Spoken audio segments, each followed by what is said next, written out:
Retro Gaming Radio 2003. Keep it retro.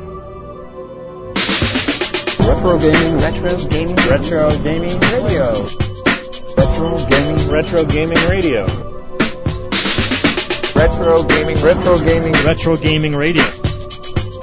Retro Gaming, Retro Gaming Radio.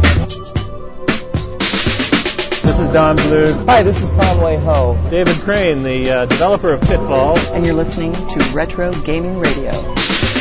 Retro Gaming Radio 2003. Keep it retro. Hello, folks. Welcome to the Christmas 2002 special edition of Retro Gaming Radio. This is Shane R. Monroe, your host. Welcome to the show. Well, I have a couple of points I want to bring up before we get started with the show. A couple of little corrections and pieces of information with regards to the show. Last month, folks seemed to think that we didn't really have a handle on how the Xbox Live pricing schedule went. Just for the record, the current existing Xbox Live package is $50 for 1 year of service plus the hardware and a couple of freebie games to go along with it. Our point of the last show was the concept of the double billing model. We weren't trying to get into a fight about us basically trying to say that we knew how Xbox Live was going to charge. Let's just make it plain, folks. A lot of this show is editorial in nature.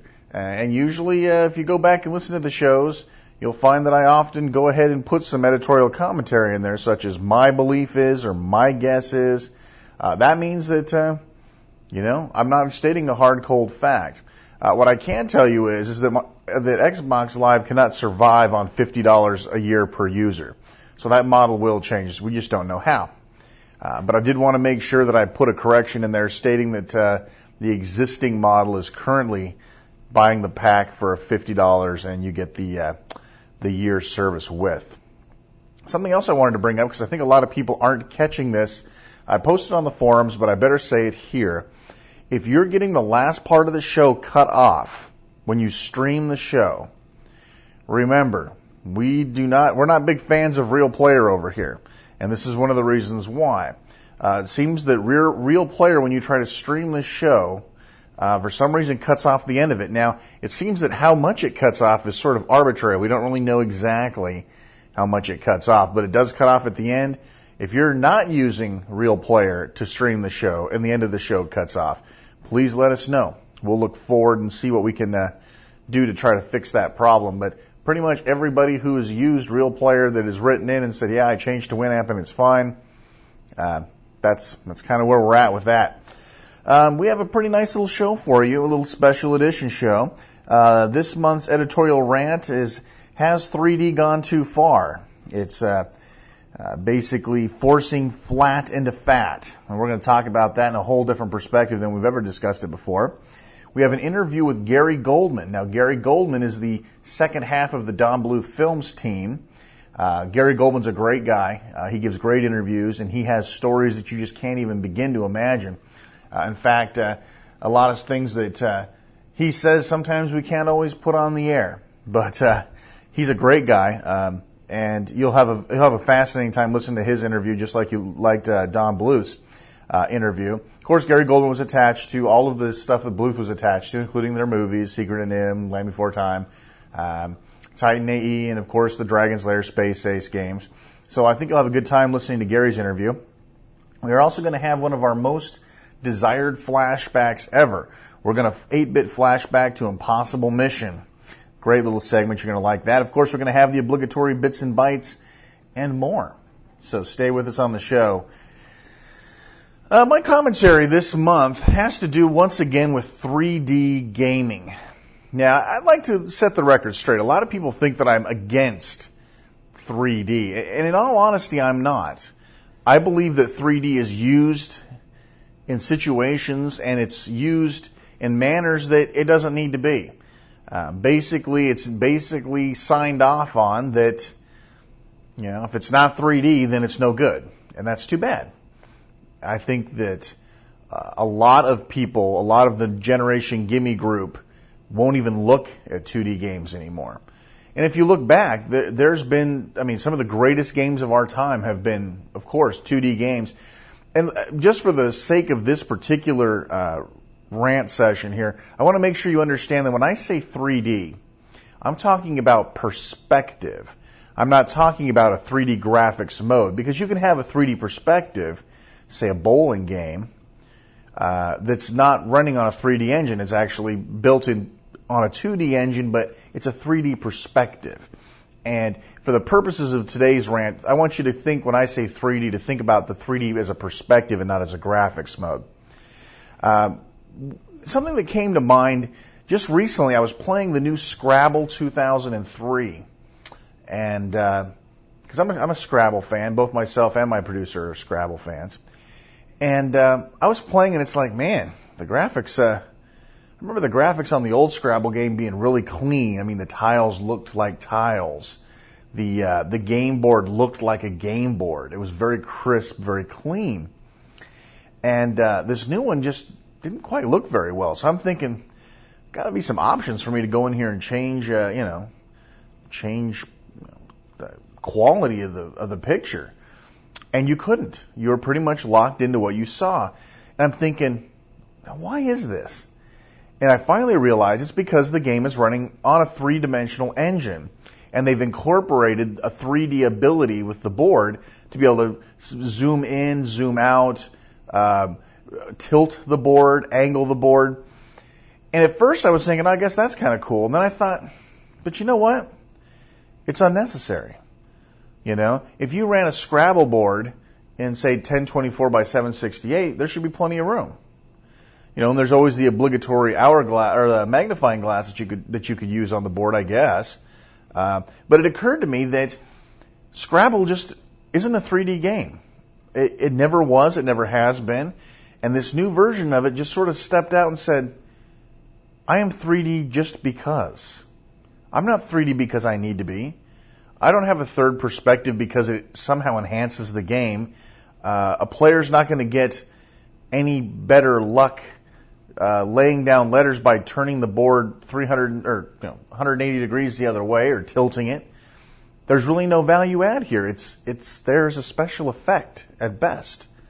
And at worst, a pain in the butt because it knocks the graphic level down and you can't see things as well when you're not zoomed in close. And it adds actually an element to the game that makes it frustrating to play. The 3D shifting in and out, moving in and out of the game board. And I was thinking, this kind of epitomizes what's wrong with the gaming industry or which direction it's taking and why we're losing a lot of the classics. We're losing the feel of the classics because everything is being shoveled into a 3D perspective.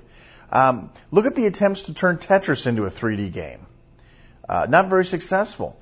They've taken Mahjong, they've taken Tetris, they've taken all of these games that have traditionally been a 2D perspective, and they've basically forced the 3D model onto the public, onto the consumer, the game player. And in some cases, rarely though, taking that classic 2D model, the 3D enhances it. It offers you a value add. Unfortunately, in the case of Scrabble, it didn't really add any value add to it.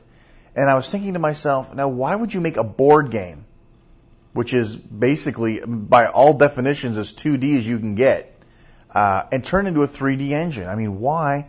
Why would they do that? Why should Scrabble require, 300 megs of hard drive space? In all honesty. And I was thinking, Scrabble looked a lot better in 2D. Even when you could move the board in and out, like one level. You could see the board in its entirety, and you could see it okay, but not perfectly clear. Or you could zoom in so that you could see a quarter of the board at a time. And I was thinking, it looked a lot better back then. And I kind of thought, maybe that's part of the problem. Maybe that's part of why I get so itchy about the way that the game market is heading, because so many games are requiring it. And this perspective, while it does work in some cases, like for instance, a good example, and the only one that I can give right off the cuff, is Grand Theft Auto. Now, Grand Theft Auto has been done twice, for all intents and purposes. It's been done as a 2D game, a 2D perspective game, as a top-down view, and it's been done as Grand Theft Auto 3, or as a three-dimensional game from a third-person point of view.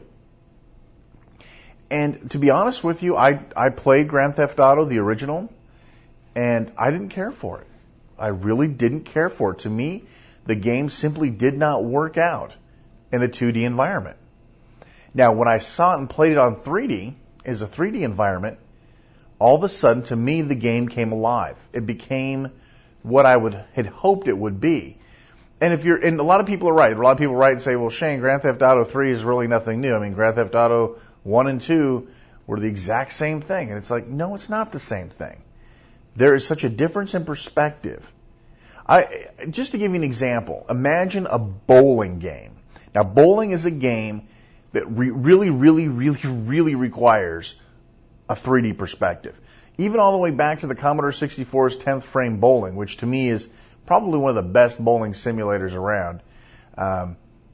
Even that game was in a 3D perspective on a Commodore 64, so it can be done with using 2D graphic models.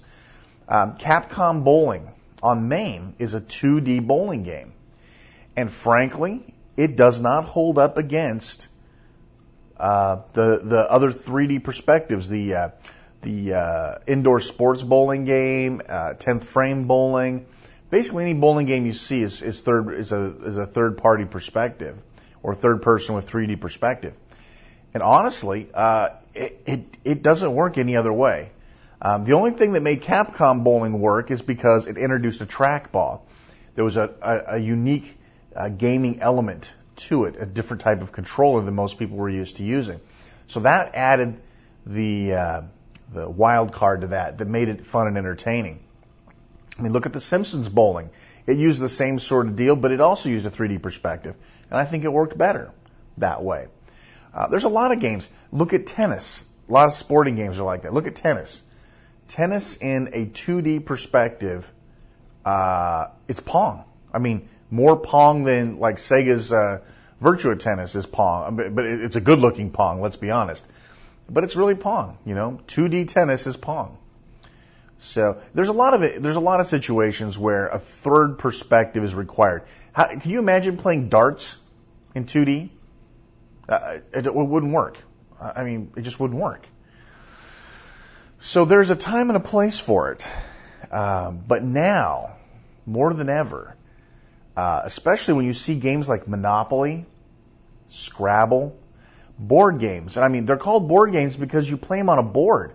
You're not playing it on some spinning, three-dimensional shape. It's like when they offer games that you can play on a cube, where they map the game onto a cube surface and let you play it on that. It's like, why? Okay, I guess it looks kind of cool for a minute, but why? Same thing, except for the whole game is like a big why. It looks good on screenshots. They've got it down to where board games can look almost as good in 3D. Like Monopoly, the new Monopoly game that just came out, that looks good in 3D in terms of quality. Brian and I bitch a lot about three-dimensional graphics often lack a very realistic quality. The best 3D model with the best number of polygons still doesn't look as good as a traditional hand-drawn sprite, if it's a good sprite. But they're getting better. It looks like they did pre-rendered animations for a lot of the Monopoly stuff, and it shows. It looks really good. Scrabble is an example of how it does not look so good. But again, in Monopoly, the 3D perspective, while it seems to add a value to the game, it also drags it down. Waiting for the dice to roll, waiting for the little animals to move, or the icons, the tokens, to move around the screen. The cost of the 3D environment is not only resources, it takes a lot more to run that game, but it's also a matter of your time in some cases. And I believe that 3D is now being overused. It's being hoarded out, if you will, to situations where it doesn't need to be. And I believe a lot of games that are thrown into a 3D environment, that work as a 3D environment, could very well be done with a two-dimensional engine, get the benefits of the great look of two-dimensional graphics, and at the same time have the lower system requirements of two-dimensional graphics and still be able to give you a 3D experience. And I challenge game makers out there. I challenge game makers to stick to a 2D mode, 2D graphics mode, and try to make it work. And you'll be amazed at how little system resources you need to run a two-dimensional game, even if it's in a third-dimension perspective. I'd like to see more games go to a third-dimensional perspective, but retain the qualities and the beauty of a very well-done 2D game. It's unfortunate that we are seeing Scrabble and whatnot updated and brought forward. And the sacrifice, if you ever get a chance to play Scrabble, you'll understand exactly what I mean. It just doesn't look pleasing to the eye at all. So we're turning flat into fat, and I'm not sure that that's actually the right way to go. As always, we love to hear your opinions on our editorial commentaries and our rants. Please visit our message forums right off of the Retro Gaming Radio website and sound off and tell us what you think about the concept of flat to fat. That will conclude my editorial commentary for this episode. Let's go ahead and move right along to our interview with the master animator Gary Goldman. Of course, for those of you who might have skipped around at the beginning of the show or who may not know who Gary Goldman is, Gary Goldman has been Don Bluth's right-hand man since they left Disney, and they were probably together in Disney, but basically together as the Don Bluth Films entity since the late 70s. Of course, basically anything that Don Bluth's been involved in with classic gaming and video gaming in general, so has Gary. Gary's been right next to him.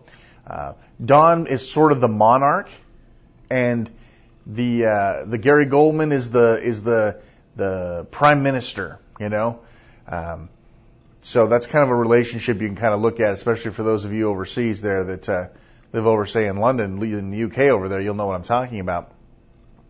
But Gary seems to be perfectly content to sit by and let Don take the credit. Gary's a great guy. He's a good interview. I think you'll find it entertaining and interesting, even though it may slide off the classic gaming topic every now and then. I think you'll find that Gary Goldman is a great guy, great interview. So without further ado, here is Gary Goldman of Don Bluth Films. It really is true, whether it's a play, a movie, an animated movie, the story is what it's all about. Sure. And the development of your characters. Interesting about Land Before Time. Let me segue, because this is supposed to be a classic gaming show, and even though I'm fascinated and raptured, I got to feed my fans a little bit. We talked to a guy named David Crane. I'm not sure if you're familiar with him. He basically invented the platform video game back on the Atari 2600. Yeah. And the company he worked for at the time, which was Activision, I'm sure you've heard of them. Oh, yeah. They basically retained the rights to this game, which was Pitfall. Okay. Pitfall was like the very first run and jump game. I mean, he basically invented it. And when he left Activision, because as people tend to leave companies for creative differences, et cetera, which we won't get into, he had to leave the property behind. Well, they took that property, of course, and they milked the crap out of it, basically. Produced several spin-offs. None of them were even close to the original game. Of course, they didn't have basically, they hoard the property out, which is what my listeners are familiar with. The whores. The whores. And you folks were only involved with the original Land Before Time, is that Correct. right? Yes. Now, they've made like 12 of those or something. I think they've made 9 sequels. They're up to number 10. I think was just released this summer. How do you feel about that? You know, the one to ask is Don, because Don designed each and every character in that film. I will definitely ask him in that interview. It's a little, I don't know. I mean, do you care? Of course. I mean, when you look at them, many of the sequels don't have the same. I don't feel have the same integrity of the original, but I feel that way about sequels in general. Sure. And if you've noticed, the only sequel we've ever done was Dragon's Lair 2. Right. So, and it was almost like popular demand. And I still get emails on the website asking if we're going to do a sequel to Space Ace. Yeah, or, that's probably one of mine, though. Yeah, Right. Or at least include Space Ace as a possible 3D game. Oh, I'd love to see that. Which may be actually more appropriate than Dragon's Lair. Right. But sequels in general, we've shied away from. What's a little disconcerting is the quality of the animation is not the same as in the original. It's absolutely visible. Yeah. I don't see it. Yeah. You'd have to be blind not to see that. Well, and the characters are somewhat weightless, because obviously the animators they're using, they don't use American animators. I think they use American layout crew. They lay out, they do the set designs, and they put the characters where they want them to be. The scene then gets packaged and sent off to either Japan or Korea or Philippines, wherever they can get the inexpensive work done. And they obviously over there have walk cycles that we created, and they've got stuff that they what we would call stock scenes at this point, because they've made so many of these things. Right. But the little run cycles, running away, running left, running right, running at you. Right. But you're still going to have it's a different director, it's different animators, and you won't have what I call the Don Bluth signature. Were you ever approached to do a sequel? No. Oh, really? We were approached to do. We were under contract to negotiate in good faith to do a sequel to American Tail, and actually that one was interesting because they wanted American Tail for the same price as the first one was done. Really? And that was impossible. I mean, Sure. here we were. That was finished in '86. We did it in 22 months, from January of. We actually agreed to do the movie around the 5th of December of 1984.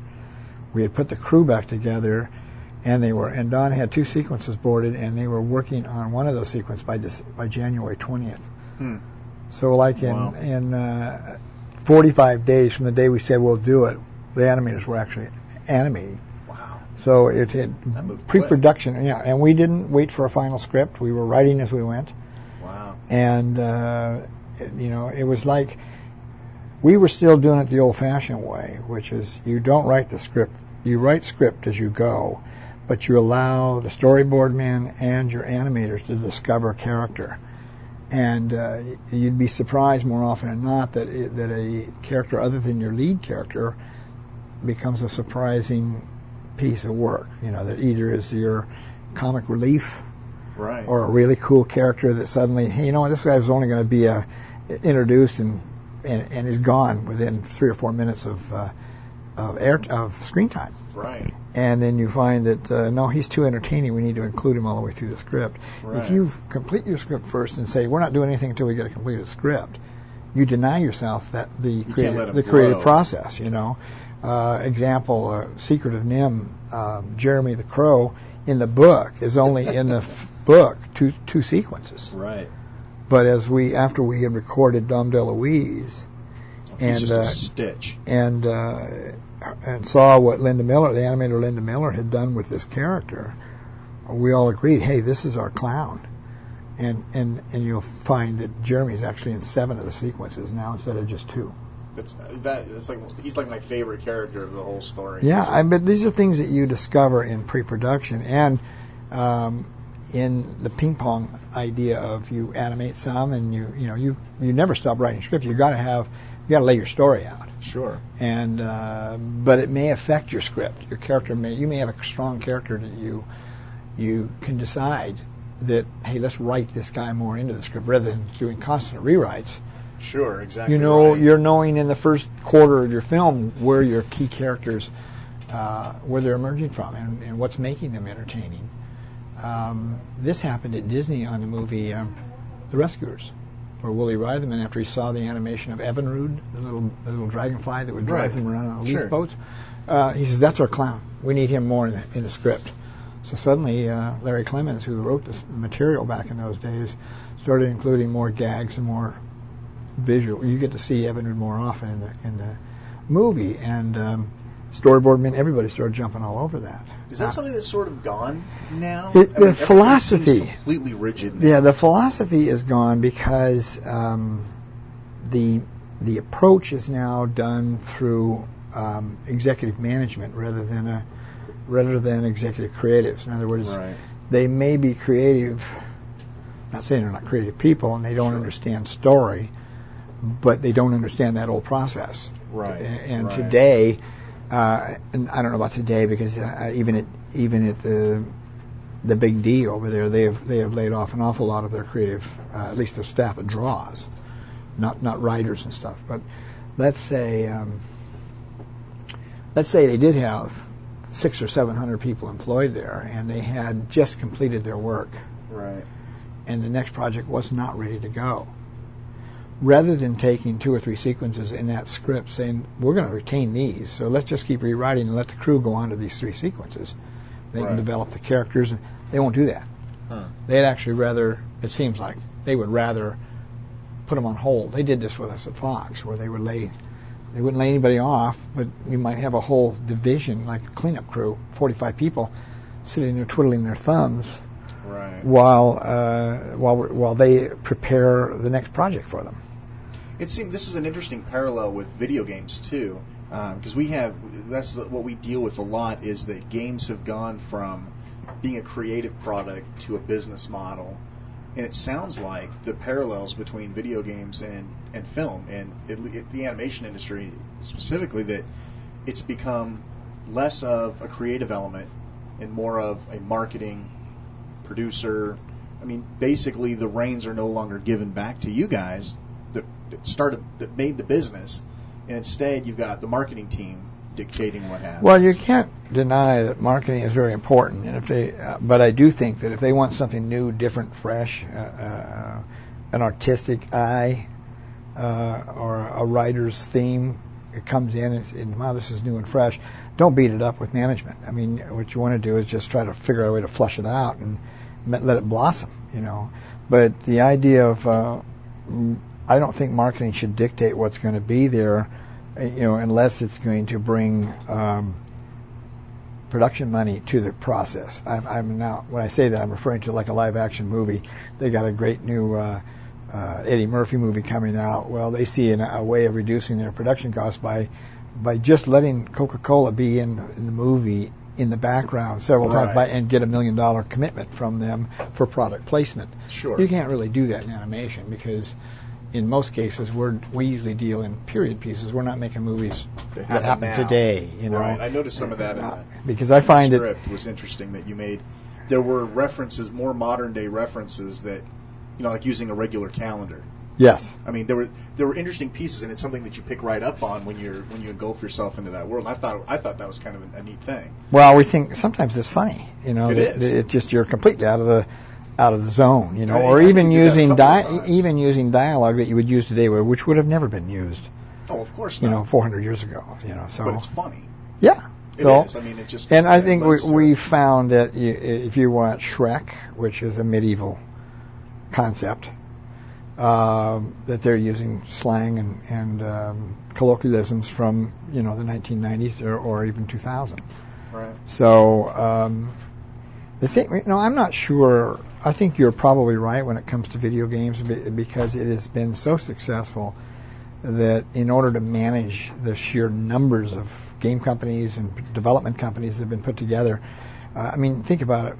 PS2 is advertising that they're coming out with 278 new SKUs for Christmas 2002. Think about it. 278 new games.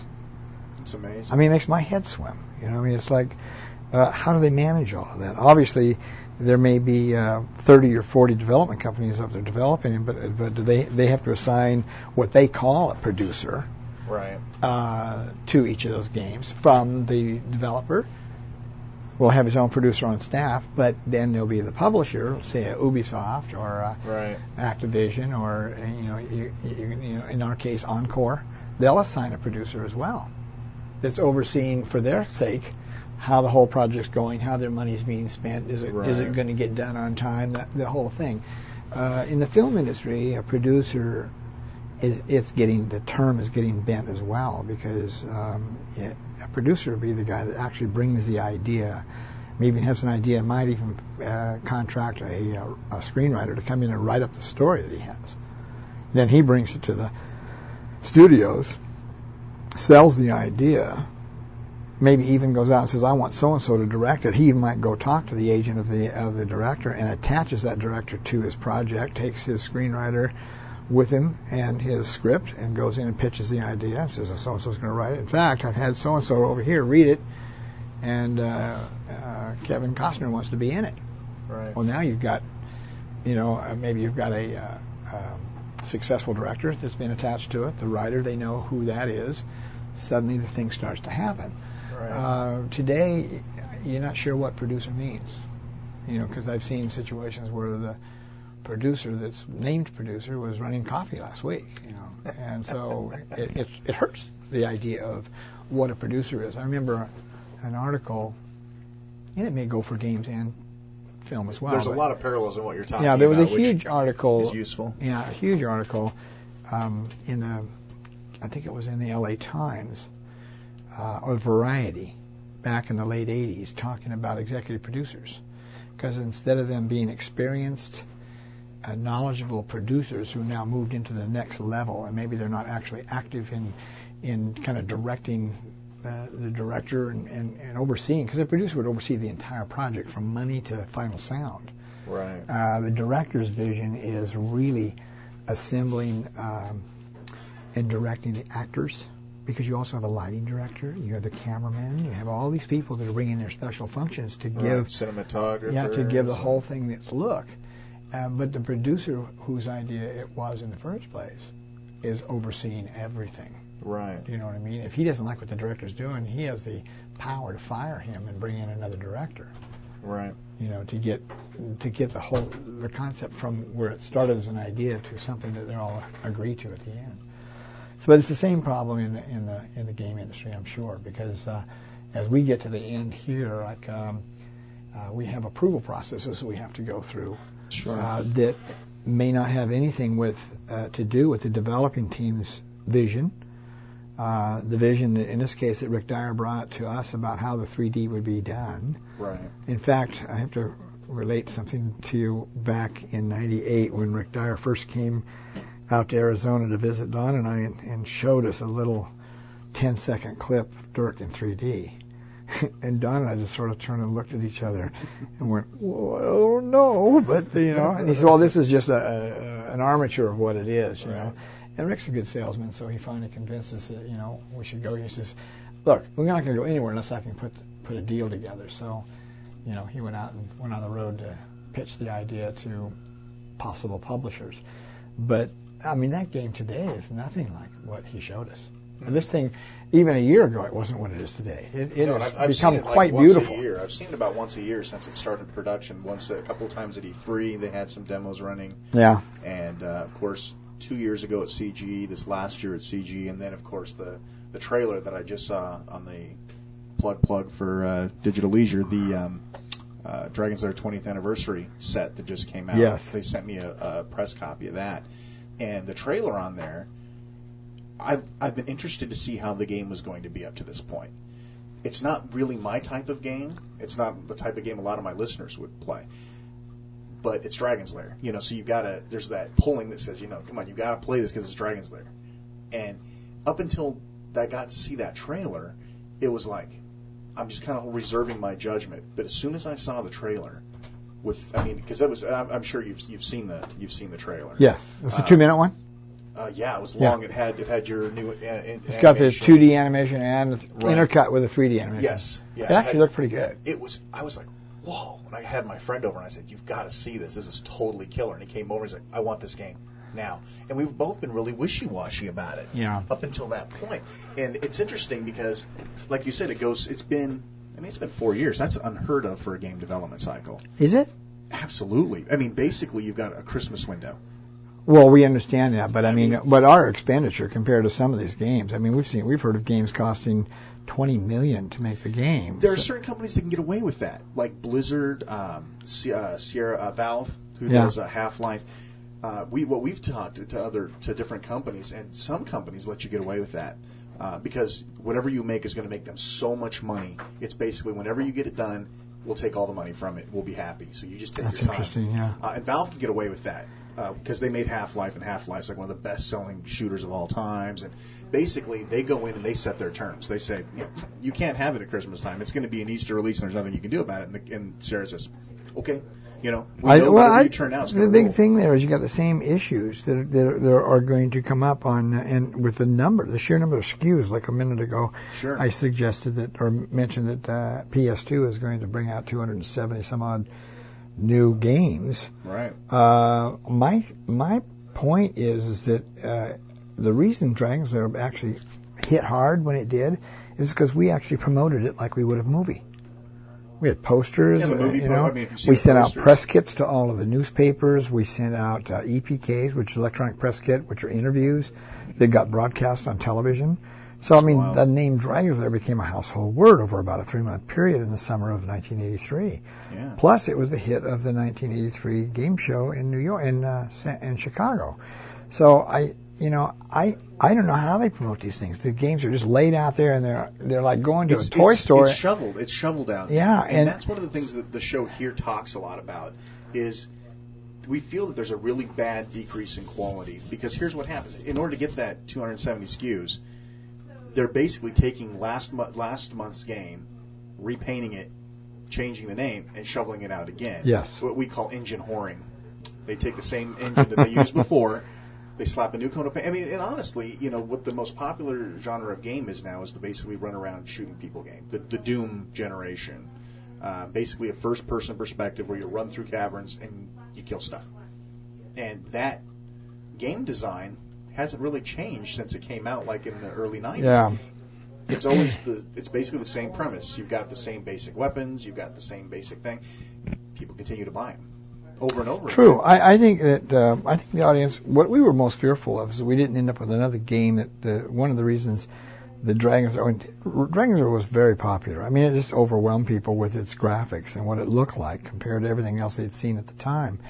And the character was goofy. It was funny. And when he did die because you failed to execute the correct moves with your joystick and the action button, you got a big laugh out about the way he died. But the criticisms that happened within, 8 or 9 months of its release, where it wasn't really a control, you had no control of the character. Right. It was strictly figure out the timing and get your brain and eye coordination about what you had to do to have him escape death. Right. And some people called it a memory game rather than a controlling the character game. It did get slapped around a lot like that. Yeah, but and probably more so now than back then. You know what I mean? Right. Well, if you bring up Dragon's Lair to people, but that little game wasn't really a game. That's just like Simon. Yeah. So that was our fear, and Rick says, I can guarantee you that won't be that game this time. This time you have control of the character, and we have everything from whack 'em up and protect yourself and kill the enemy to puzzles to, kind of role-playing, because you are Dirk. You're actually his point of view looking over his shoulder, and you can be a wide shot or you can get up close behind him. I didn't know this, but the other day I says, tell me, I had a question on the website that, on the DonBluth.com website, that says, will a game have replayability? So I called Thomas Conkle over at Dragonstone, who is the lead animator and art director, and he says, Gary, one of the interesting things about it is you can play it in toon shade. In toon shading. In other words, the way you're going to look at it is going to be toon shaded. So it has a cartoon look to it. Right. When you've successfully gone through the game, you have the opportunity to play it in other versions. There's something called Garrosh, which is looks more like 3D. Right. There is pencil test. You can actually play. You basically play it as a wireframe. Not a wireframe. It looks like a drawing. Dirk Really? is black and he's got black lines around him, and he's basically kind of a cream color, total cream color all over. There's not his normal colors. Right. It's similar as other games. You can have him have a total fire sword all the way through. So you have an essence that you have to gain when you normally play the game, but you can select this version, which will give you fire sword all through the whole game. And I'm trying to think of the one other one too, which is what is it? There's another game where you it's in slow motion, where all of the are in slow motion. It's called, and the other one is called something bullet. Right, yeah. I know exactly what you're talking about. Max Payne game used it last year. It's like a Matrix slow motion. It's a Matrix slow motion thing, and they've Right. got that version of the game. So there's 5 different ways that you can actually play. You can find your favorite way to play the game, or try them all. Has anybody gone through the game actually from start to finish and gave it basically as an average player how many hours they can expect to play the game? From what I've seen, the fastest was around, I think the fastest was around 9 or 10 hours. And this is after they played the crap out of the game. Well, you got to remember, but I mean, if you sat down, you're a new player, and you get the game, you'll probably take you 30 hours to get through the game, maybe 40.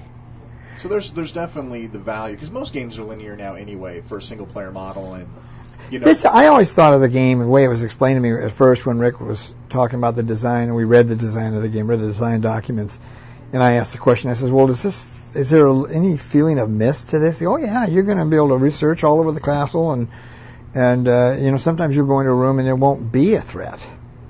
You're just exploring. Maybe there's something in there you need to get. And it'll take you a while to figure out that there's something in that room you could have picked up. Or if you go to, like the Prima hint book that's coming out, that'll tell you all the little secrets of things that you can pick up. And I imagine if somebody read through that the first time, they may be able to get through the game in 20 hours. But I always enjoy going over to Dragonstone because they always got somebody from Encore that Encore's they're game testers. These guys are aged 19 to 23, 24 years old.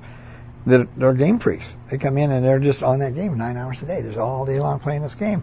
And I sat behind one of those young guys one day, and I said, "What do you think?" He said, "This is great." He says, I was just a kid when Dragon Slayer was out. I was like 5 or 6. He says, "But I know the game." And to be able to play it now where it looks so much like the original game, but I've got total control of Dirk, he says, "This is awesome." And the dev station version, the development station version we had over there, he could switch it over to the Garrosh without having to go through the whole game. Right.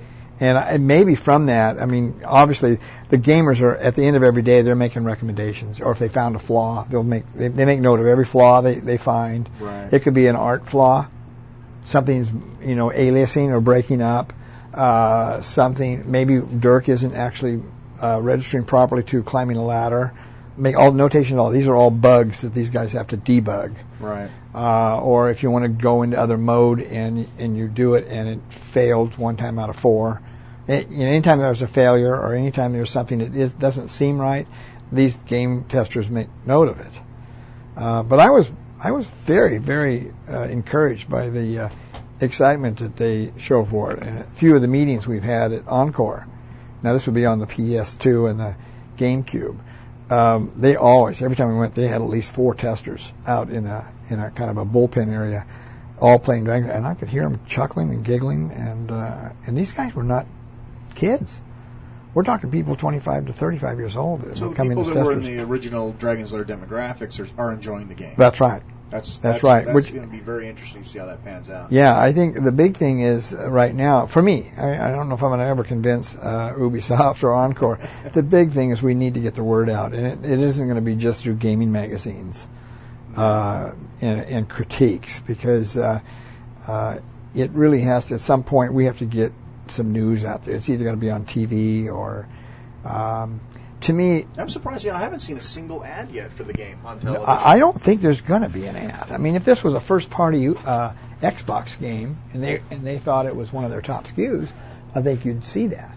That's interesting. But as I understand it, on the PC version, we're number 1 out of the top 3 of a truckload of PCs that are coming out of Ubisoft.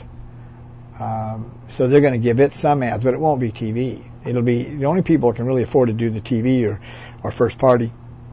And it isn't the developer, publisher. It's the publisher himself, which would be Xbox or Nintendo themselves. Right. And I think... Sad. What happened with that? I mean, it used to be...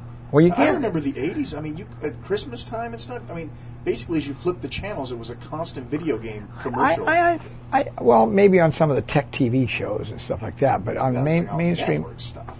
I noticed last year when Xbox first came out, it did an awful lot of advertising. There was a lot of advertising. And so, you run into a first-party publisher like, if you could become a first-party developer, and that really depends on your expertise and with the look of your product, And but I think that we're going to get some support from Ubisoft and Encore both, because they are aware that this title is so well known. Sure. And if we can get even the hardcore gamers to even look, because a lot of Dragon's Lair, that was not really a game. Yeah. Crazy. But I think if they actually look at it today, they'll see that now there is a game there, and an enjoyable game. And I think that it's something, we got a teen rating on it, and I think it'll be attractive to the younger player as well, because it's got a lot of things on it. And even though he's fighting and slashing his way through the castle, there's no blood and guts in the movie. Not that I saw. Yeah. Which actually, that might have been something you should have addressed, was to have a mature content mode. That's commonplace now. That's true. That would have probably snagged some of that 18 to 22 that you... Yeah, I'm not sure. I think that once the gamers that knew it get their copy and they share it with other people they know in the game, I think they'll be very attracted to this game. Not only is it a handsome, beautifully produced game, it's got a heck of a lot of gameplay in it. Yeah, and that's really a tough marriage, right now especially. That's one of the things we talk about. People are basically pre-ordering games now based on screenshots. Well, that'd be like buying your movie ticket without seeing a trailer. Yeah. It'd be like listening to the radio and hearing... I think you can go... I'm not sure if the trailer's in there, but there's little clips of the screen. You can select a screenshot, and it'll actually show you like 30 seconds of the gameplay there on the Dragon's Lair 3D.com site. I think you've got to go down into the images, and then there's a thing called movies, and you can click movies and see clips. Have you guys thought about doing any kind of a cross promotion of the Dragon's Lair movie? I know you guys you obviously are hinging on probably an accountant string somewhere, but about cross promoting the two products. I think you could do that eventually. Right now, we've gotten interest from both Samsung and Mitsubishi HD TVs, because Dragon's Lair is the very first and only right now 1080i video game available. So now, it's a true 1080i, which means it's film quality. Is that only on certain versions? That's only on Xbox. That's too bad. Well, the problem is the other formats, the GameCube, the PS2, don't have the memory in the systems to actually play the game with all the bells and whistles. You're going to get stereo. You can play it in widescreen, but it won't be as crisp. What about the PC? That's got PC, where you're going to be playing on a monitor. You're going to get a very good picture on your computer monitor. It won't be 1080i, but your monitor, your monitor screens for computers is much cleaner and sharper than what you're going to see on a TV screen. But I've seen it on the large screen, widescreen TV, and in the Xbox, it's not only stereo. It's 5.1 Dolby Stereo. It's 5.1 Dolby Stereo with surrounds. Is there some reason why the Xbox in particular was selected to be the chariot platform for this game? Only because it has the memory. It has a huge memory. When I think about what it can offer you compared to the other ones, I'm not talking about the game. I'm talking about the program. Right. At the same price as a PS2. Aren't they both down to about $200? Or did PS2 go down to $169? Yeah, PS2 I think just dropped to like $159. I think. Yeah. But for the money, I think that you're obviously not going to have the game selection yet. Because I think, what is Xbox? I keep being told it's got somewhere between 35 and 60 games available for it. It's pretty tight right now. Where you've got PS2, you get the largest selection in the world for selection of games. I don't think Sony quite has the developer restrictions that Microsoft does.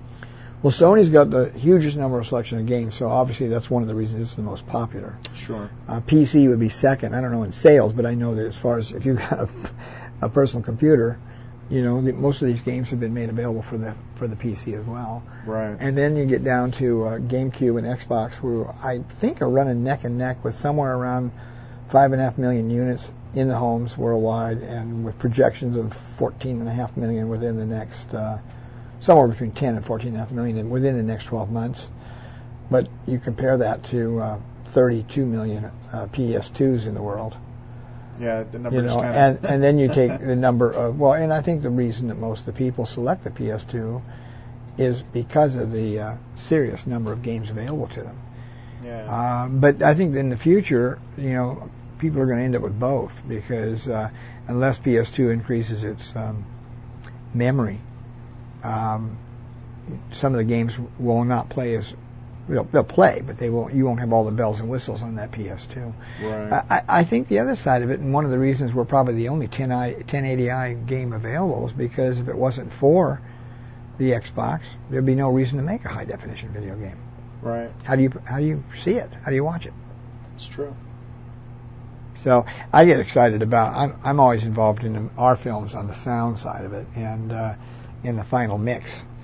And ever since you could do the Dolby 5.1 and surround thing for the theater, we never, up until 10 years ago, you didn't have it for the home. We finally, surround sounds and the sound systems for home theater finally got home too, and it's a lot of fun to even, in my home I have a large screen TV and a surround sound system, and I remember when I bought the system 8 years ago, I had some friends over from Ireland, and they wanted to see the full impact of it, and I can't remember, I think I paid one of the Star Wars movies on it, which was already set up for the surround sound system.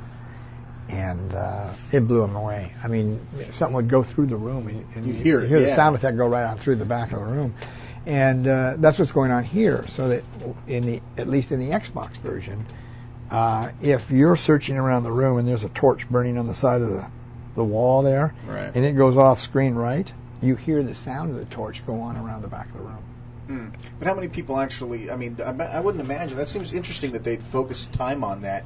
Because I don't know how many people actually would have an Xbox connected to a true 5-to-1 Well, I think that's surround one of the system. reasons that, if they'll play it on their big screen TV or on a TV that's connected to their home theater. Because there's actually a lot of people that have home theater now. Well, yeah, but I mean, there's like a loop that gets missed though. I mean, DVD has a 5-to-1 out that goes to a decoder that goes to your speakers. Yeah. A game console, an Xbox or Dreamcast or whatever, gets usually plugged into like the auxiliary port of your TV or the auxiliary port on your VCR. True, but if you remember your DVDs, you can play your DVDs on the Xbox, and they'll go through your TV. Oh yeah, they'll do that, but I don't think I'm they'll saying target it's just the like a DVD 5-to-1. player. Right. You know what I mean? Yeah. But my understanding is, and I've seen it on there because they play it over at Dragstone. They have their conference room set up with the surround sound system in there, and the Samsung widescreen television, high definition widescreen television, to make sure it's working properly. And Well, it's only to see how that works out, because I think more PCs, because almost all PCs, like if you buy a PC from Dell, I mean basically you can walk out with a 5-to-1 sound system on the PC.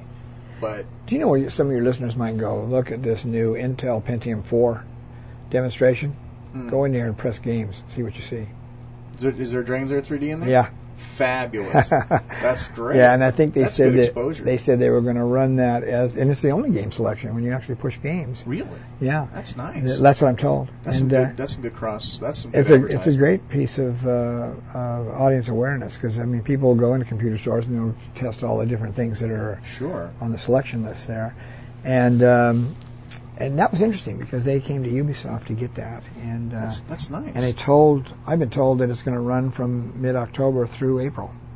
Wow. So That's really it's nice. like having a commercial out there. I was just thinking that too. It's only 3 levels, but you can play it. Right. Well, yeah. I mean, that's really cool.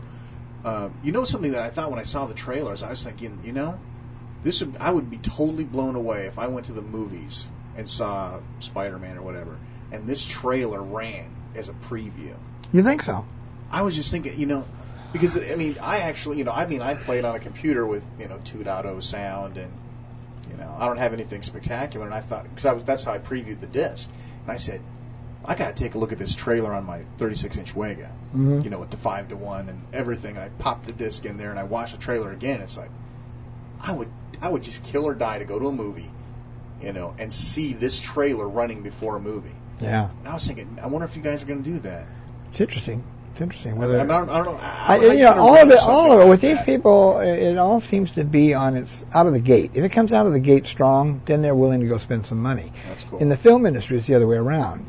you've got to spend the money to get the audience, even though it's there. Sure. The only one I've I could be wrong here, but I think the only one I've ever seen where an inexpensive approach to selling a film was probably Artisan when they sold Blair Witch Project on the internet.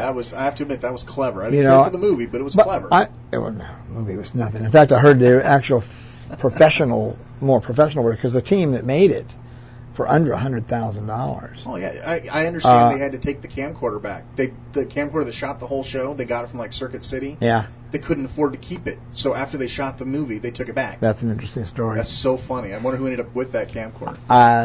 The point I'm trying to make is it. Sorry to sidetrack you. I don't know really how it caught on. What generated more and more people trying to look on and see what the hell Blair Witch. It was obviously a word of mouth, and that the little trailer they built and put on the web got enough people talking about it.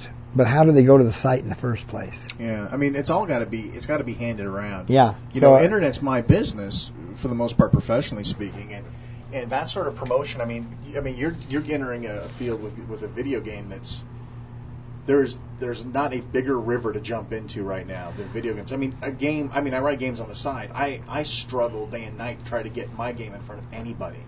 I'm curious because I check the printouts from our statistics on our own website, and we average between 375 and 400,000 hits a month. I think it's 75 to 80,000 hits no, it's more than that. 85 to 90,000 hits a week. And you can even look and see which days are the most active. Analysis, sure. And we have it's weird. I would think it was the weekend. It's not. It's Tuesday and Wednesday is our biggest Isn't that days. crazy? You know, where you'll get 16, 17, 18,000 hits Tuesday and a similar amount on Wednesday. Friday and Saturday you might be down around 8,000 or 9,000 hits. Yeah. But I can see on there where they linked from. Right. They might have been on dragonslair.com and they came to us. They might have been on dragonslairproject.com. They might have been on the Titan AE site from Fox, which is still kind of hanging on out there, and end up on our site. And I'm assuming that, you know, if somebody looked up Dragon's Lair on Yahoo, it's going to take them to us. It's going to take them to Dragon's Lair 3D. It's going to take us to, you know, all the links are there.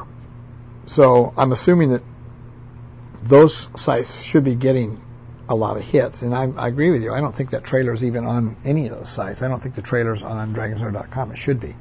Yes, it should be. Yeah. I mean, I'd even be willing to put it up on my sites to share the bandwidth. Yeah. Because I'd like to see it get out there. I mean, it's a clever one. Actually, Rick directed that. He took all our very pieces. Well done. The music, some of the music is actually from the video game, done by Chris Stone. It has a huge orchestra sound, you know. I liked it. Because it's all samples, so it's actually not synthesized. The score is synthesized, meaning the notes they selected. Right. But it's samples of actual instruments. So when if he's doing the section that's going to be all brass, that's all real sounds, recorded sounds, and depending on which key he hits, that's the sound it's going to make, but from a real instrument, not electronic synthesizer. Sure. Yeah, I think the trailer is just brilliant. I just hope you can get it to everybody. Because again, you know, I'm like the cheerleader Dragon's Lair. I get people writing me saying, "Will you stop talking about Dragon's Lair? We don't want to hear about Dragon's Lair anymore. We want to hear about something else." But you know, it's one of those things that not only we talk a lot about games that are pivotal points in history. There have been maybe like 5, and we actually did a special show, plug one of our past shows, that actually talk about what is a classic game, what makes a game, what gives the honors to that game.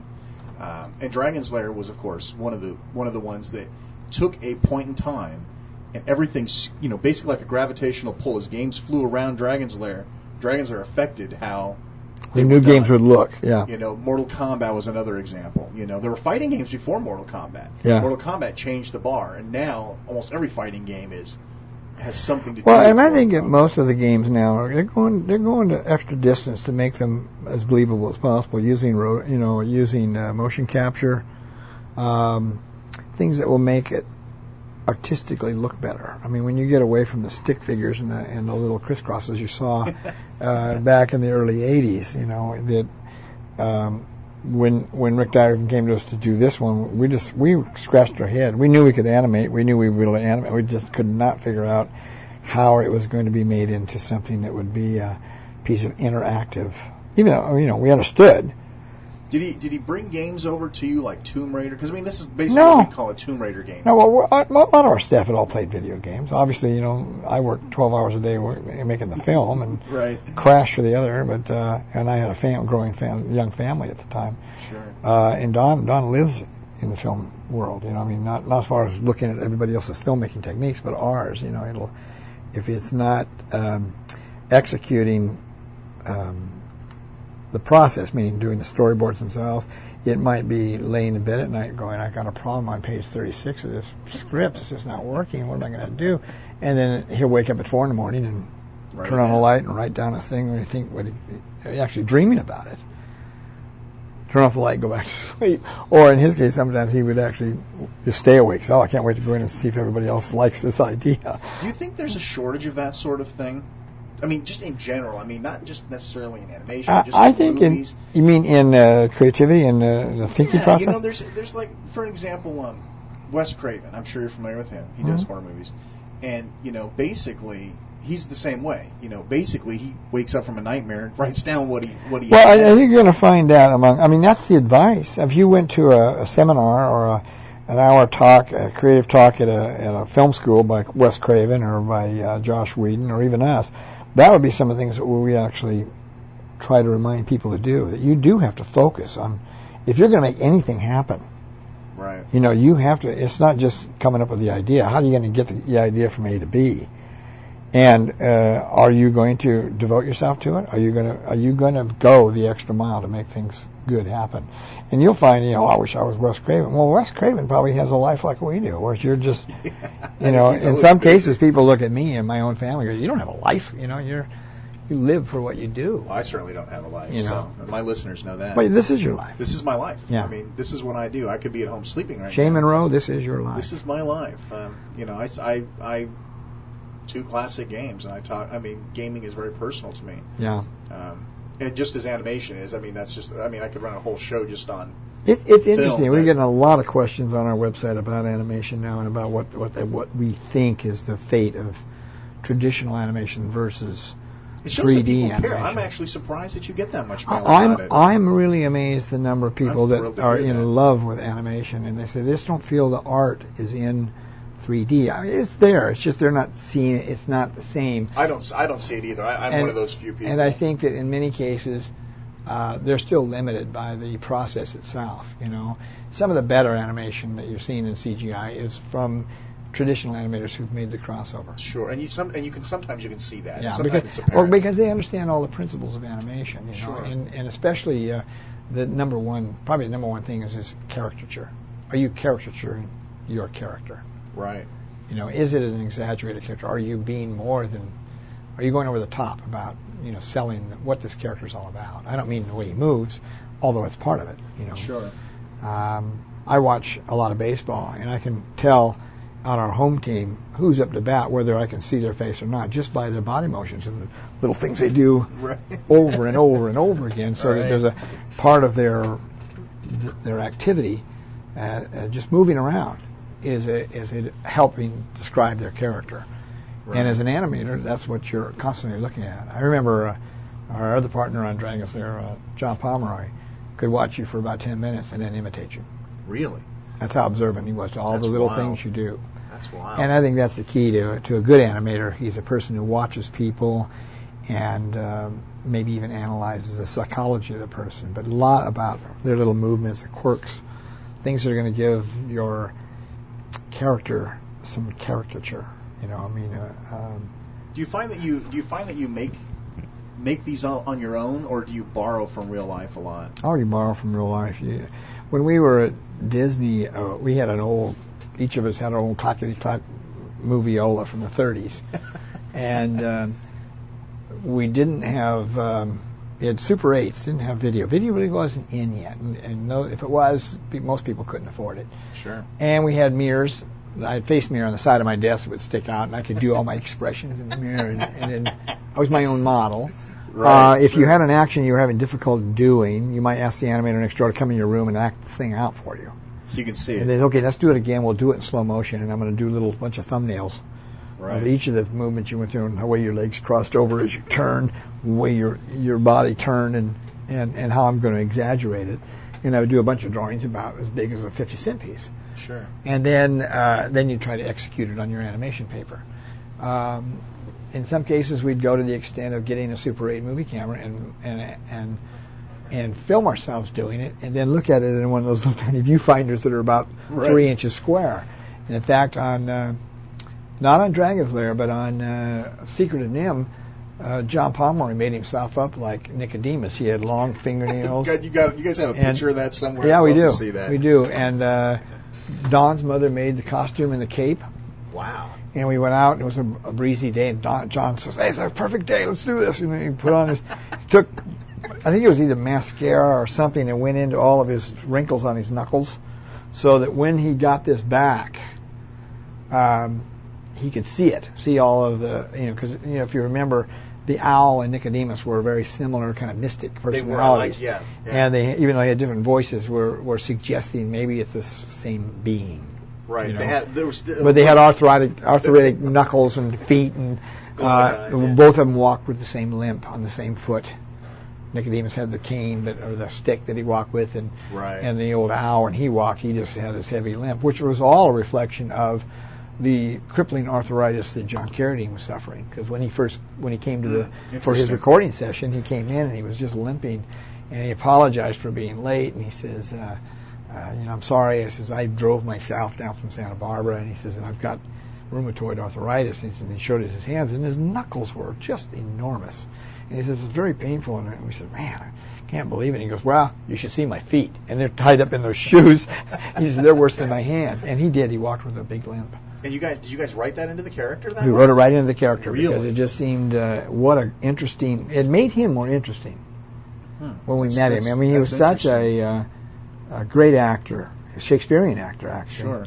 And my memories of John Carradine was in the movie Stagecoach, and in the one with Henry Fonda, where about when Oklahoma had they all came to California. It was a famous book. Come on, Gary. Not a lot of help here. It's a great tearjerker movie. Right. But he was in that as well. I think he played the father of Henry Fonda. They weren't welcome in California to come and. I'm sure I know exactly what you're talking about now that you're mentioning it. It'll come to me. Anyway, the point is that I thought of him as this fabulous actor, very successful in his heyday, and pretty much died in poverty. I think he lived in a little two-bedroom house in Santa Barbara. Right. But at one time, him and Gary Cooper used to race their Duesenbergs from Hollywood to Santa Barbara. And lived, Now that sort of thing Hollywood doesn't life even really happen anymore. I mean, basically, you were able to cast this film, and based on these people that you would cast, you were able to tailor your character around it. They do that a lot. We did that with him. I mean, Derek Jacobi played Nicodemus. He's an English actor, and he was in the series I, Claudius, if you remember that. Familiar? I don't think I've seen it. It's about the Caesars of Rome. Right. And a really entertaining series. It was on PBS stations during the late 60s, early 70s. Actually, late 70s, I take it back, because we did the movie in between 1980 and 1982. And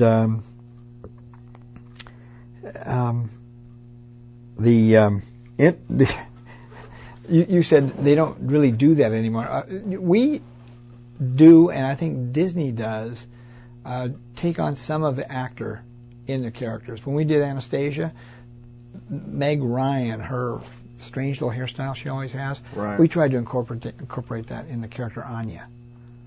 So casting is still done more as a pre-production situation? Oh, yeah, you cast, because lots of times what the actor's doing with his voice will trigger something with those people working with the character designs. Right.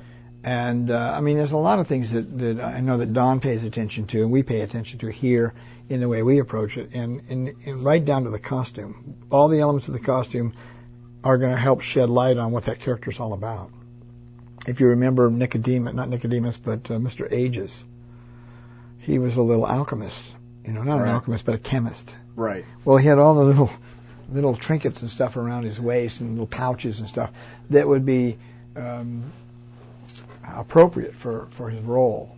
Sure. So, and if you're going to make the character poor, I mean, the costume is going to be somewhat ragged. I mean, there's a lot of thought that goes into every aspect, not just the face of the character, but what he's wearing, his posture, whether he's athletic, he's not athletic, he's studious, does he wear glasses? Some of them are cliches at this point. I mean, everybody, it's almost you want to do type or do you do non-type? Right. Is it you go completely the other way around? If he's got a real thin voice, you put him in a portly body, or if he's got a heavy, gruff voice, you put him in a little skinny body, or do you typecast it? Sure. So a thin voice is going to go in a long, tall, skinny body. Same thing goes for video games. I mean, our hunt, we did Danny Molina. He came back and did Dirk again to give us the additional. Saw that on one of the clips on the disc. Little screams and stuff that he did that wanted more variety. Because, I mean, he's real distinctive when you hear him.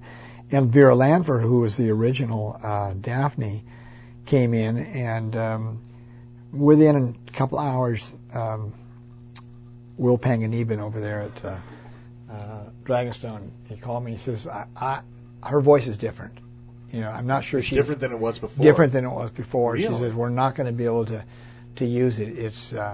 It's deepened, and she can't reach the squeal anymore. A lot of people would ask why. I mean, we had the original Dirk, but why didn't Daphne come back? Well, she did come back. She did. And we tried her. We paid her for a day of recording, and she came in, and Will called me about halfway through. He says, you know what? I said, I don't know whether to make her go through the whole day because it's going to wear her out, trying to get her voice up to that level, that shrill level of the original Daphne. And he says, she's just having difficulty getting there, and she's getting tired. Yeah, and the new gal's pretty close. She is, and it was weird where that came from when they found out she did need to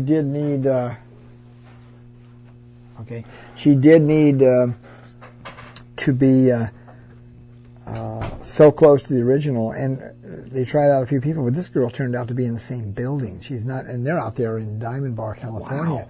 They're not even down in Hollywood. It wasn't That's so funny. It was a girl that wanted to do stuff in commercials or maybe eventually become an actress.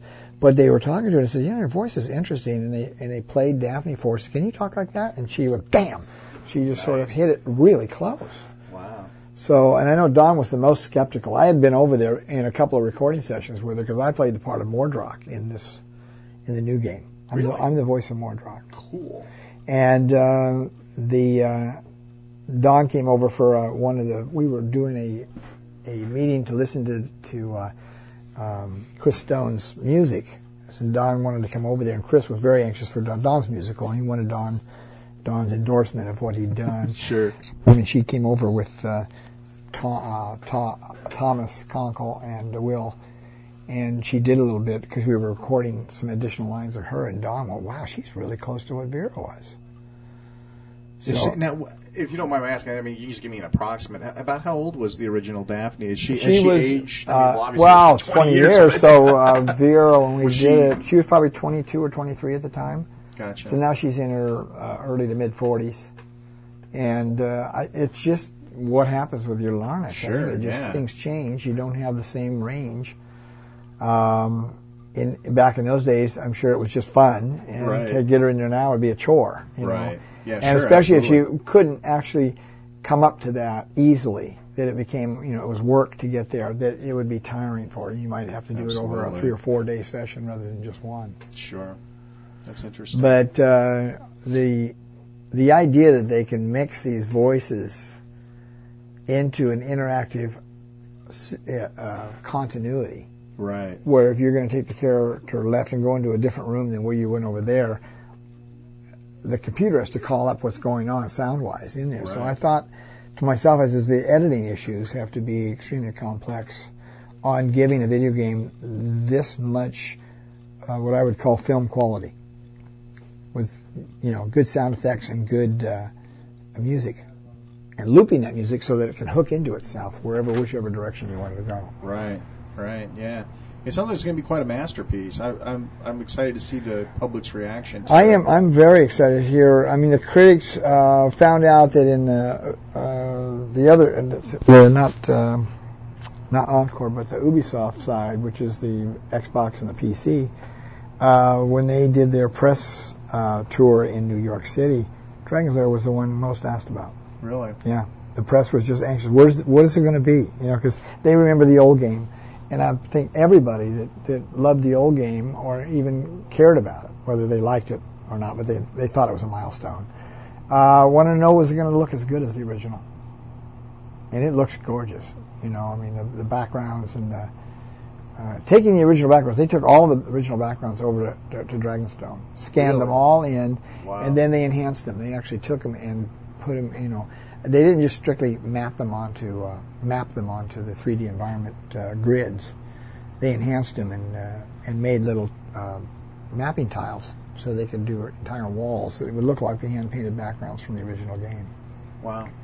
So I think you've seen some pieces of it, and I think you would agree that it has a really unique look of something very close to the original game. It does. It's going to be interesting. One of the other questions that someone had written in about was, is there going to be a way to sort of play this game like an Easter egg, where you could play scenes from the original game on this engine? I don't think so. You're going to see original, sort of not original, 2D animation, which is the header taking you into the continuity going into the game, and the finale is an unplayable 28 seconds of finale once you've won.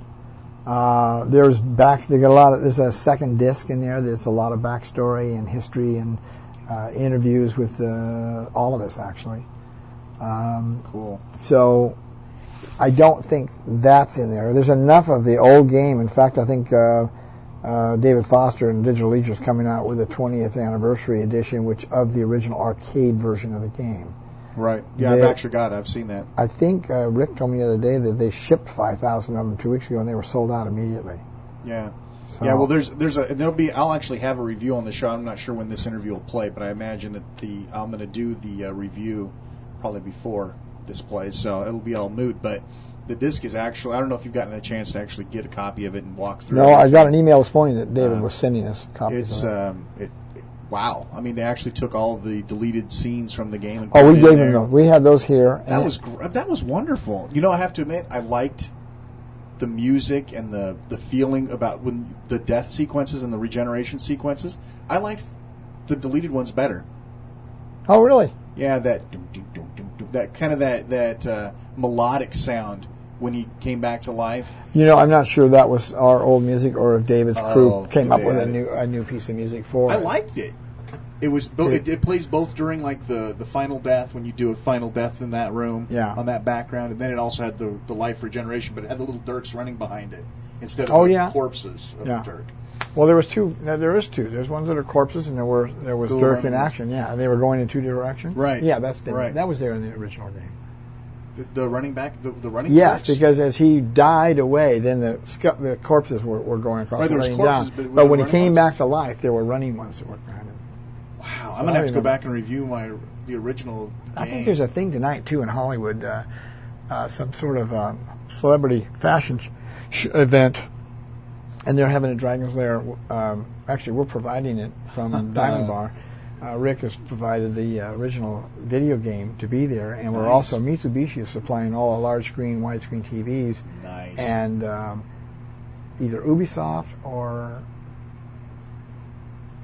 Dragonstone is supplying the Xbox dev stations to play, so these people will be able to play the game.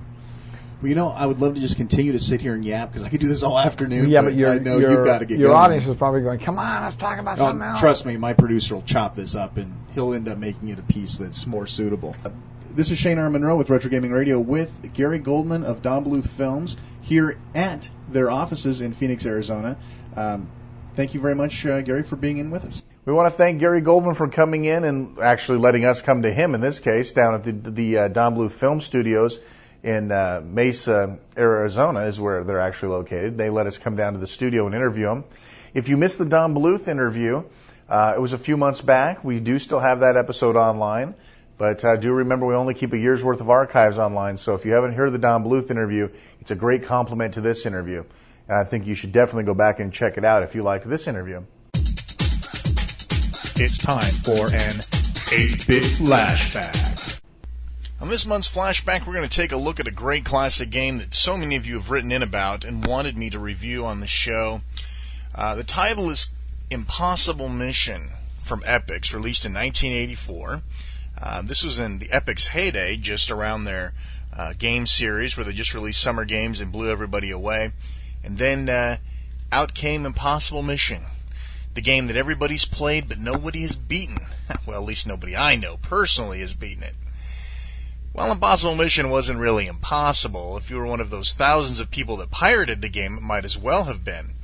The game was complicated enough that most people that pirated the game never really understood the dynamics of it, and it simply became a technology demo to show off at user groups. But I'm getting ahead of myself here. What is Impossible Mission? Perhaps some of you out there have been living under a rock for the last 20 years and haven't seen Impossible Mission. In this run-jump, multiple-screen, platform adventure puzzle-solving game, you're a secret agent sent to the underground complex of a brilliant but evil scientist, bent on destroying the world. If you don't get his control room door open and stop him from launching a bunch of missiles, etc., etc. Unfortunately, he has encoded his password to get through that door on a bunch of punch cards, torn them up, and scattered them throughout 30 rooms in his complex. The punch card pieces are hidden throughout the complex inside of ordinary furniture. You must gather the card pieces, put them all together, get your pocket computer to accept the cards, and decode the code. And you've got 6 real-time hours to do this before we all die. Now, would that be the end of the game? It'd be pretty boring. Along with the furniture, there are guard robots everywhere, each with his own programming plan. Some shoot electrical beams, some don't. Some move fast, some move slow. Some can see you, some can't. Some of them can hear you, and some of them can't. Some will shoot beams at random, some only when they know they can kill you. In any event, touching a beam or robot results in your untimely demise, which you're resurrected, but it does knock 10 minutes off your available 6-hour game time, which means you can pound through those 6 hours pretty quick if you keep getting killed. What's that? You want some more challenge? Okay, how about this? Each room can contain holes in the floor which drop you to your death. We'll have a little bit more on this later. And they also have lifts, moving platforms that can take you up and down floors within the room, and in some cases to other rooms. These lifts sound like a help, but you'll find that they're much more of a hindrance than anything else. A convenient elevator or two will take you from room to room. In some cases, rooms can be accessed by both elevators. Others, only one elevator can get you to those rooms. So what's your arsenal of weapons? Well, you Quake fans are out of luck. None. No weapons. Thanks Steven Spielberg. You've got your cool jump flip move, which is like jumping somersault. You got your pocket computer, and you got your brain. Now you can understand why so few people finish the game. Yours truly included. What I said earlier that makes this game used as a tech demo quite a bit, I wasn't kidding around. This game really pushed the C64 to the limits graphically. And tons of cool technology was used, including amazing quality speech synthesis to make the game. Now, the game was ported to Apple II, Atari 7800, Spectrum, Amstrad, Sega Master System, which, by the way, is the best looking of the group, and the Amiga CD32 as Impossible Mission 2025. There were also ports made for Genesis and Super NES, but they never saw the light of day on the market. But the C64 version really shines as a tribute to its time, since the best looking and sounding versions came 6 years later on the Sega Master System.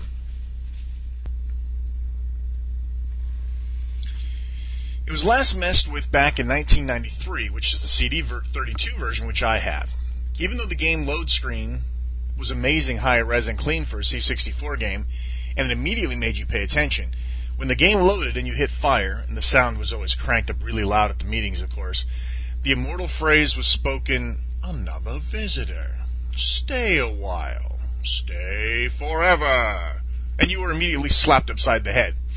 All the jaws dropped in the room, everybody crowded around, and the demo began. Now, the graphics were crisp, as I said, but also super silky smooth, more so than I'd seen in any other game to the time.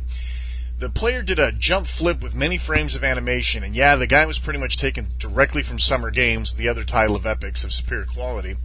The robots turned and moved with amazing grace, and the electrical bolts were mega impressive. Added to which, the sound effects totally immersed you in the game. As we demoed the game, there would always come to that time to die, and you had your choice, and both deaths were cool. Either get electrocuted, or drop his sorry ass in a hole in one of the rooms. Now this resulted in a nice digital screen, which no matter how many times you dunked him in, it would always elicit a chuckle from everybody in earshot. The following 5 or 10 minutes would be repeatedly throwing him to his death in the hole while everybody laughed at the poor guy's demise. Great fun, though. Okay, back to the game. Life didn't totally suck in the game. In every room there was a computer terminal that would allow you to reset the lifts and or disable the robots in the room temporarily, allowing you some more or less safe search time. To search, you needed only to walk in front of a piece of furniture and press forward. A searching box would come up with a progress bar. The bigger the furniture, the longer it would take to search. As long as you stayed in the room, you could resume your search if you got distracted. And read this as a robot climbing up your ass. But leave the room, and all the search progress is in the room reset. When you complete a search, you'll either find nothing, a piece of the puzzle, or a piece of the computer card, or you can find a code that can be used to activate the computer terminal functions we mentioned earlier, which is resetting lifts and disabling robots. These are one-time use passes, and you can carry as many of them as you want at a time, once you find them. And once you face the robots, holes in the floor, some weird energy ball that follows you, and the basic rigors of the complex, you have a large collection of these partial punch card pieces. Your job is to find the pieces that fit together to form a punch card, change their colors to match, rotate, flip them to fit together, and align them to the computer's liking, giving you one of 9 letters to the access code to the control room of the evil scientist. Dimension, you have to find there's a room that has his door in it. You have to find that too. You'll probably find that in the pursuit of the punch cards. The good news is the programmers created an excellent interface to help you put these card pieces together. The only thing that would have made it better would be to have a mouse to control the little hand pointer, but otherwise it feels like a regular point-and-click operating system. They also give you a phone modem to allow you to contact home base and help you see if the pieces that you have are properly rotated and flipped, and if you have all the pieces needed to complete a certain card. Each call will cost you 2 minutes of game time deducted from your game. So, obviously you're going to use it. The answer to the question is yes, you can incorrectly put card pieces together. So yes, you will use the phone home option at one time or another. Now let's not forget the code rooms. Yeah, there are going to be times when you really need a lift reset or a robot freeze password, and you ain't got one. These code rooms feature what look like a big checkerboard that flashes sequences at you. This is one of those things where a pirated copy would get you in trouble. At first you're thinking this is a Simon game, follow the sequence, when in reality you're supposed to sort the tones from low to high. Do it successfully and you get a pass. Do it wrong and you get to do it again, but the sequence grows each time and eventually it gets too hard to complete. At this point in time, I know what you're thinking. This a good game, or is this just a cool tech demo? Sounds hard as hell, doesn't it? Well, it is. It's a great game, but the puzzle-solving bit's a bit harder and more frustrating than it probably should have been. You figure there are 9 cards, each one with 4 pieces. My higher math skills say there are 36 pieces total, and each one could be one of 3 different colors. Makes it a real pain in the ass size of the game. Again, if you pirated the game, you probably didn't know you were supposed to change the color of the pieces. Companies don't need Safe Disk or Secure ROM, Macrovision. They just need to take notes from these guys on how to make a game that you can't play right without the manual. Of course, people don't read anymore, so that would kind of remove games like that from the market. Fortunately, this game is a lot like GTA 3 in respect that you don't have to finish the game or really completely do what you're supposed to do in order to get a great deal of fun out of it. In Grand Theft Auto 3, you can just sit there for hours just running around, exploring, killing people, stealing cars, not really running any missions or completing the game, just having fun existing. In this game, just as a straight action platform, you'll get a lot of joy just trying to search everything in the complex and wonder at the sheer amount of work that went into this game. Hell, load it up just to drop the little bastard in the hole and listen to him scream. It's way more fun than it sounds, trust me. Some interesting trivia surrounding this game that I found in my pursuit. The game idea struck the original programmer, Dennis Caswell, while toying around with a sprite that was originally an unused Summer Games animation sprite. It's amazing how you could take one guy doing a jump flip and create a game out of it. The digitized speech in the C64 version was done by a company called Electronic Speech Systems. This company worked its magic not only for Impossible Mission, but enhanced some other games like Activision's Ghostbusters with digitized speech too, and we talked about that in our David Crane interview. Kind of interesting how these things all kind of came together. The Atari 7800 version actually is impossible since some of the puzzle pieces are uncollectably hidden behind the computer terminals. So we had a little placement problem there. Super Nintendo and Sega Genesis versions of Impossible Mission 2025 have been programmed, but these versions were never released.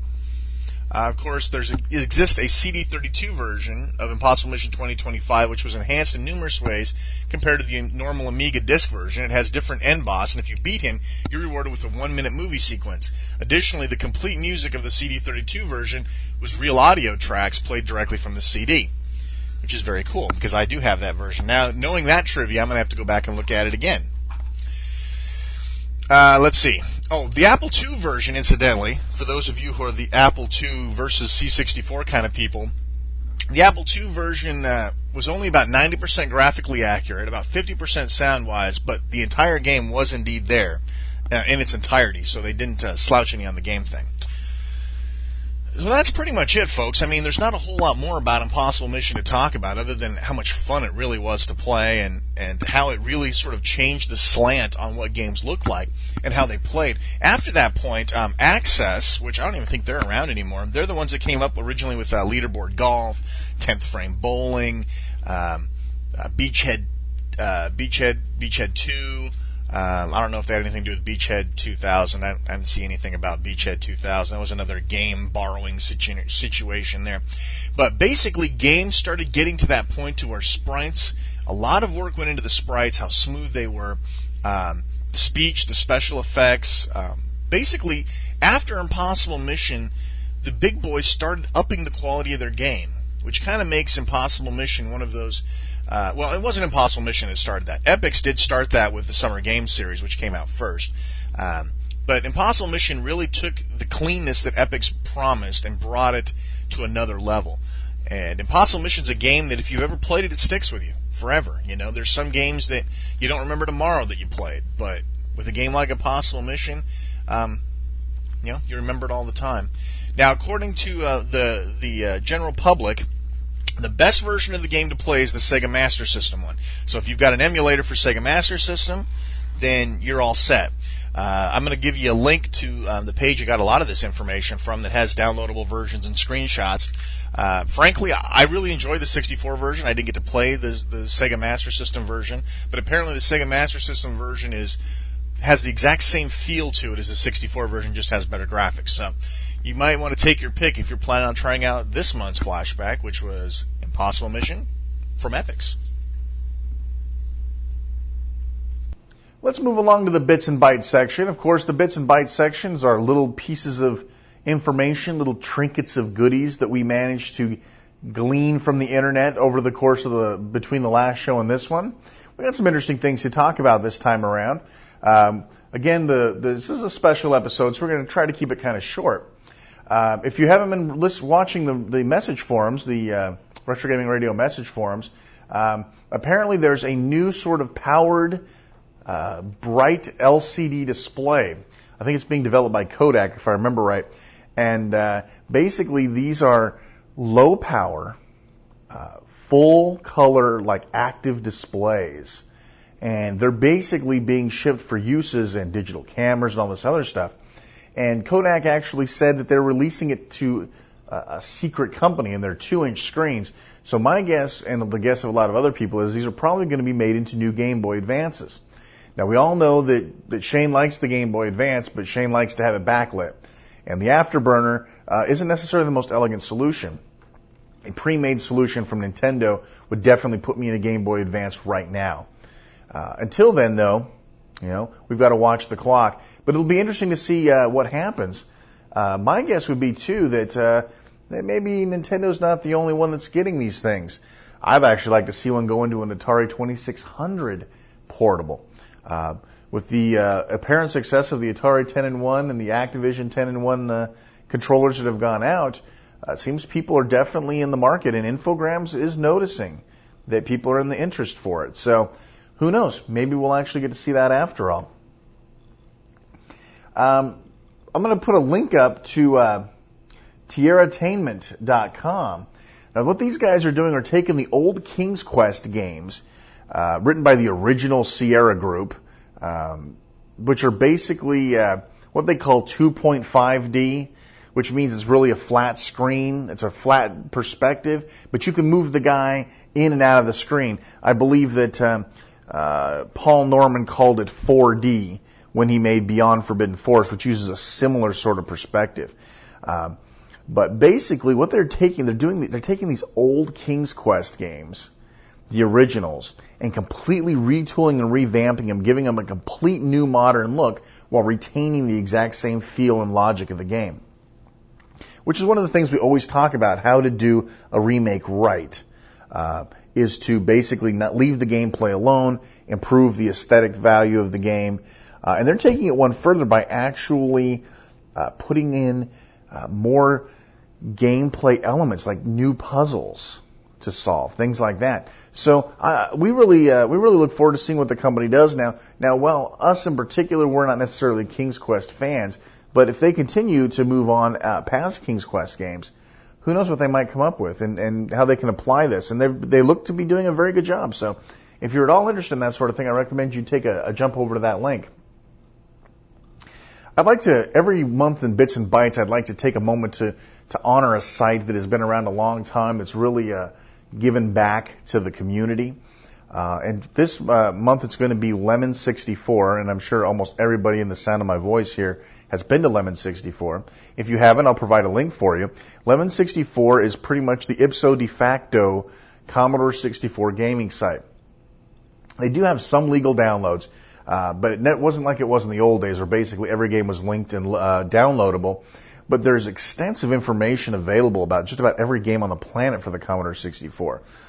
Box shots, in-game shots, reviews, details, authors, publishers, all sorts of great, fascinating stuff. And the guy that runs it is a really great guy. I know him from way back when I was running Insert Coin. The guy's a real, the guy works really hard. They are accepting donations. If you're a C64 whore, please help Lemon 64 out. Give them a little something. Give them a little Christmas present in their stocking. Help them out because they do have an amazing amount of information. But every month in Bits and Bytes, I'm going to try to show you a similar site that helps out in the emulation and classic gaming scene. A lot of people have written to me, and I guess what I'm going to go ahead and do is reveal it. We talked about a file manager when we were talking about software a few shows back, and everyone wrote to me and asked specifically what the name of the file manager was so that they could try it out. And I purposefully left the product's name off of the review because while the product is very, very good, I kind of threw a negative note towards it, and the price is definitely a showstopper for most people because at the time it was benching in at $89 a pop, and that's not really what we'd call an impulse item. In fact, most software that you buy outright doesn't cost that much, versus something that should be more considered shareware. So I wanted to go ahead and let everybody know what the name of that product was, give them a plug, and also announce that they've dropped the price at least through Christmas. Who knows where it'll go from there. I think this is what's going to happen. There's always going to be a reason it's at this price from now on. Christmas, New Year's Day special, Valentine's Day special, St. Patrick's Day special. It's going to be probably this price from now on. Wouldn't hurt you to get it, though, if you've got the urge. The name of the program is called Directory Opus. And if you Amiga people are going, hey, Directory Opus, I know that. Same people are making the Directory Opus for the PC. Is it exactly like the Amiga Directory Opus? No. Is it awesome all the same? Yes. It's completely programmable. Anything can be put anywhere pretty much. And that's exactly what the Amiga Directory Opus did, which made it so powerful and configurable. The price is now $59 US.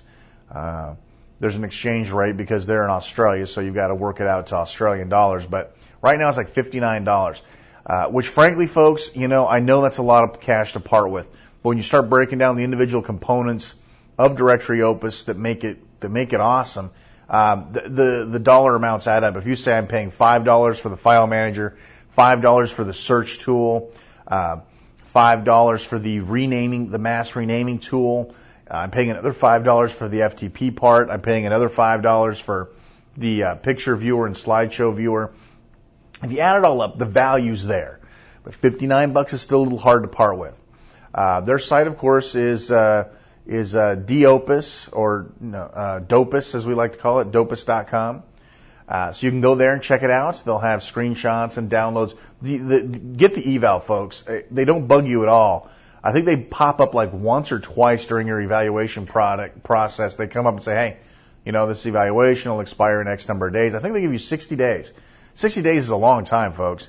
And I guarantee you, if you actually sit down and make yourself use it for a week, you'll never be without it. So do go over and take a look. That's Directory Opus from dopus.com. Good file manager, good stuff, just a little on the pricey side. We've got word that Activision Anthology for the Xbox and subsequently, actually for the PC and subsequently the Xbox, is going to happen. We don't know when, but we will give you more information. We talked about Activision Anthology a show or two ago.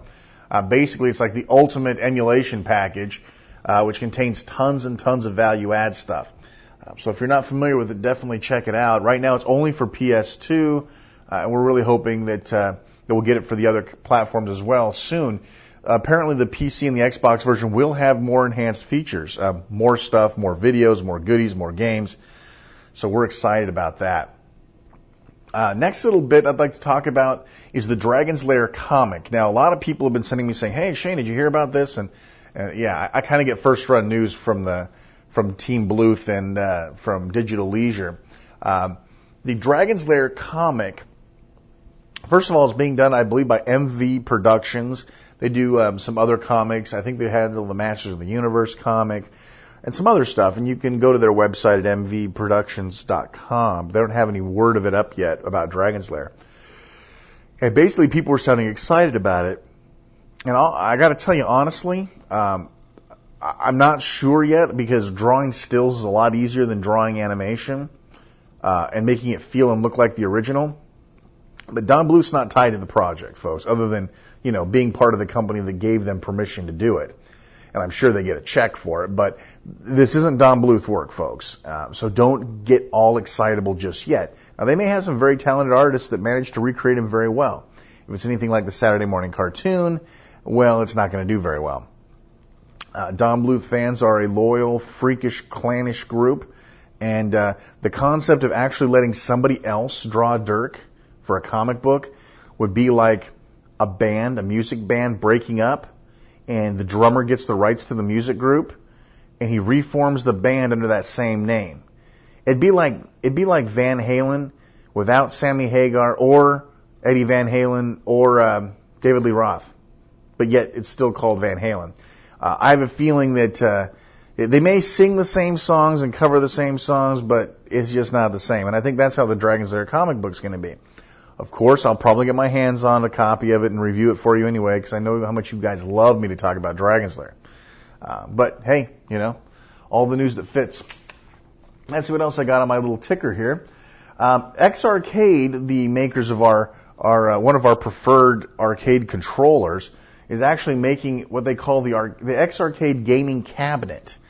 Now, I'm going to give you a link there to go take a look at it. It's going to be due out January 5th. The price is a little on the pricey side. It's $999.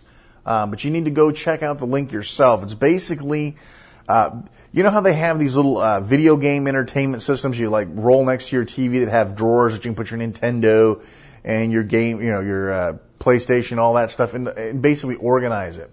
This is basically a giant arcade cab that lets you put a TV in and it's PC ready, Mac ready, that you can actually just stuff all your stuff into it and make it an a video game workstation, as it were. It sounds intriguing, and my guess is they're not going to send me one for review. Never know, though.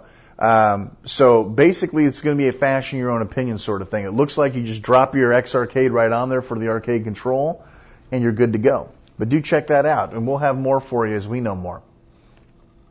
Lastly, I want to mention that we'll be reviewing Mad Dog McCree for the show. There's a PC version out now. I've got a press copy, but I haven't gotten around to actually getting to play it long enough to give you a good review. Basically, that classic Laserdisc shooter has been converted to high-quality MPEG, and it is. They did a really good job bringing it down to the PC. And this means that you can now use the Act Labs light gun with Mad Dog McCree. So it's probably the most accurate, best version of the arcade game that's come along. So definitely check that out. DigitalLeisure.com actually has screenshots and product information. I do believe you can even order right now. I'm pretty sure it's available. So if you're into the Mad Dog McCree, or if you're into something else like Space Pirates, because I thought I liked Space Pirates a little bit more than I liked Mad Dog McCree. But we're going to have to buy Mad Dog McCree if we want them to see that there's a market, and we'll put out, say, Space Pirates. So definitely go check that out. That's about it for the Bits and Bytes section, folks. I have a few more things, but I'm going to save them for the January show. And that's actually going to wrap up this edition of Retro Gaming Radio. As always, I want to send out a special thanks to all of our listeners and all the folks that have been participating so much in the message forums. Oh, by the way, folks, if you tried to sign up for the message forums and you got some sort of a group adding error, just drop me a line, drop me a note, email, and I'll take care of it. We had some freaky problem with the board, and we fixed it, but a lot of people were left in limbo. Can't retrieve your password because you're not activated, but don't have a link to activate your account. Please let us know. We will take care of you. Just drop us a line. Of course, special thanks to speedhost.com. Special thanks to Brian Smith, my producer, and also my partner here at Retro Gaming Radio for all of his tireless work and effort throughout the holiday season to get these shows out to you. And of course, again, thanks to the listeners. You guys are the best. You guys let us entertain you and let us entertain ourselves and give us an audience, and we really appreciate it. For those of you who celebrate it, Merry Christmas. Hope you're having a great holiday. I myself am working my butt off between shows, so unfortunately my time at Christmas time is rather stretched and short. I'm making up work time. But for everybody else, hopefully you've got that good fat 2 weeks off and you're enjoying some time with your family and friends, because that's really what the Christmas season's about, is being with family and friends and getting that kind of experience in at least once a year. Well, folks, do tune in. We will have a January 1 show, of course. This will conclude our special edition of Retro Gaming Radio for Christmas 2002. And as always, until next time, keep it retro.